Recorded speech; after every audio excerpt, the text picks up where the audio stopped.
All right, I think we're good. We'll go ahead and get started. Thank you everyone for joining us for the last of our four-part Partner Spotlight series with ZONTAL. If you missed the first three, I do encourage you to reach out and request them. We appreciate your time. We know it's precious, and so thank you for joining us for this 15 minutes. In this series, we're spotlighting ZONTAL as a partner, but also equally important, we've dug into the hood a bit in terms of scientific data management systems and what their value is for organizations overall.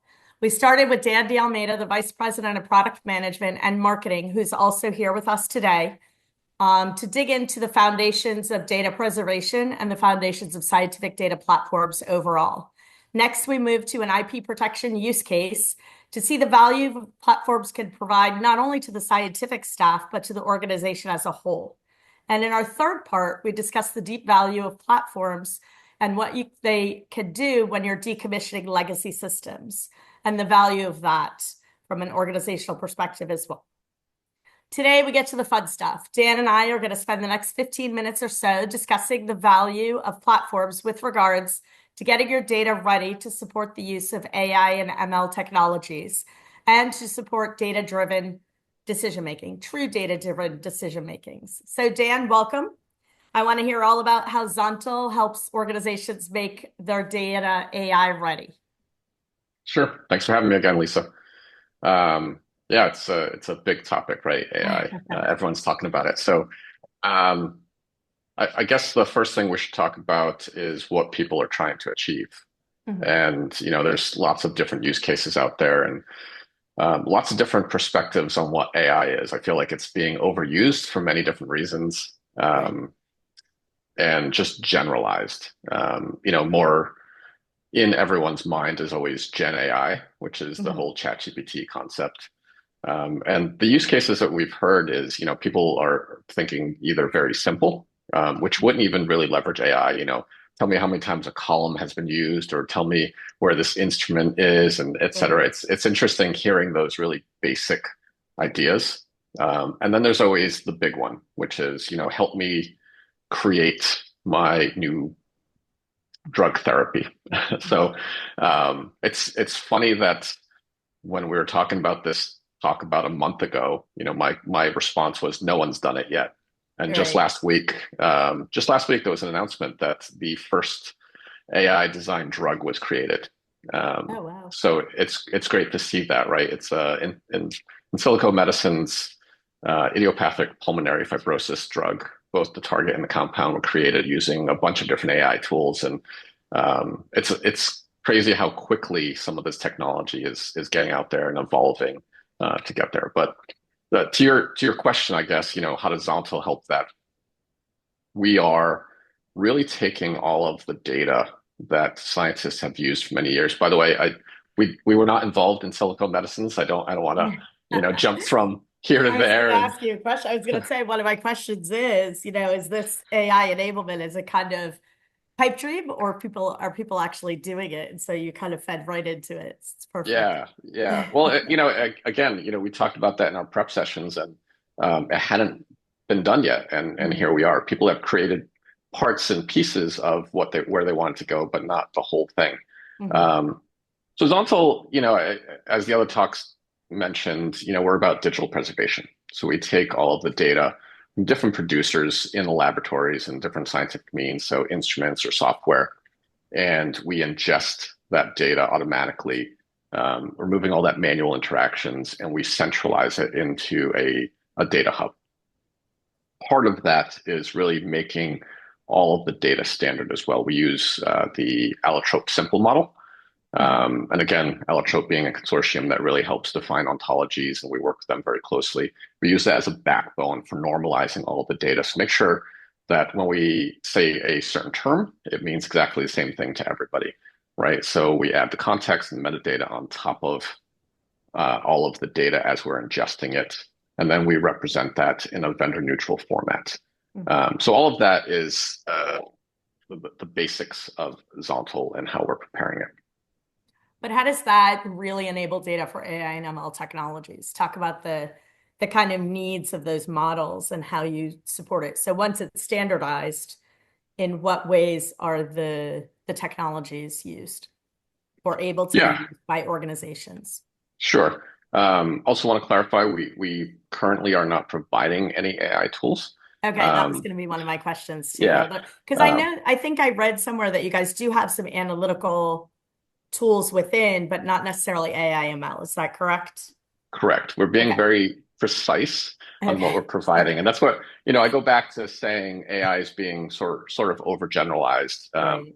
When you think of a simple, like, how many times was a column used, you don't really need AI for that. You can do some basic queries on there, some basic analytics, Right. or searches along the way. So we do provide analytic services, by the way. So any of Mhm. the data that we ingest, we can actually help you along the way. But as far as the actual AI tools, our focus at the moment is really to get that data standardized and available. So we are an API first platform. So all the data is accessible through our APIs. You can also access it through a SQL interface. But it's really about taking that data from different systems and standardizing it, right? Mhm. It's about making it accessible, making it usable and reusable. So context awareness. So as we ingest that data, we'll put timestamps on it, samples, experiment information, whatever data we can extract to put context around the original source data is there. We are, again, using the allotrope simple model. So that's really powerful from the fact of making everything speak the same language. So all of this is to make that data clean and then feed it into those LLM models, so that you can provide it to AI. Now you can do much simpler things than just AI, but everyone's big vision is always to create that. One of the great things that we've done in the last year, Mhm. and we talked about this in one of the previous talks, is we've extended this from just simpler instruments and simpler interfaces to really ELNs. And if you've been in the scientific field, the ELN is what everyone sees as their biggest source of all scientific experimental knowledge, right? So if we can ingest ELNs from different vendors and put it into one centralized hub, Mhm. normalize that, and have all of your historical scientific analyses, good, bad, pass, fail, Mhm. in one place, then that helps support that generation of um, create the new therapy use case, Mhm. right? I know what I did before. I know all the tools I had available. I know what worked. I know what compounds I used. I know what structures we had, Mhm. and therefore suggest where we went wrong or how to optimize that particular So talk um, to me a little bit creation. about that. If you go from target to pre-clin, say, right, and all of the iterative efforts that are going on with lead ops within that, or within target identification, let's say, or as you're kind of evolving the process, how is it stringing all of that together so that you can take advantage of that from AI ML? And specifically, like people do the report at the end, right? Maybe it's a PowerPoint where they pull together data from different sources, whether it's a LIMS, an ELN, an imaging system, and they sort of surmise their whole sort of compound evaluation. Is that also kept within Zontal, or is it really when you're doing that metadata tagging that you're stringing it all together? We'll ingest everything. So we ingest the Okay. raw data. So if an instrument puts out a raw piece of data, we take Mhm. that data set and we make it immutable. So you always have the Okay. original source.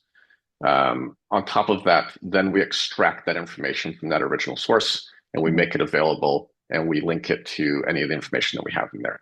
So Ah, okay. semantically, you can associate all of the data from a project together, from a sample together. We allow you in the system itself to you have a user interface, you can do all the searching. Mhm. But that's really a user end workflow. From an electronic and automatic perspective or digital perspective, then you can take that again, link it to your external systems. Mhm. We can do it bidirectionally. We can do it just unidirectionally, however we want to do it, and centralize all the information. Okay, great. And talk to me a little bit about the reusability in terms of because Zontal's a data exchange and because folks are pulling it out to their AI and ML tools, how do they sort of trace that back? Let's say they have a model that helps them make a decision, right? And now they're going to be using that and combining it with future data. Are you also ingesting the model results? We can. Yeah, absolutely. Yeah. Okay. Everyone's sort of doing their AI projects a little differently these Hmm. days. So Yeah. we have to work with the individual needs at the moment. Again, as we're not building our own model, we're not building our own AI interface. We adapt to how our customers need those. But again, API first. Everything in ASM is JSON based.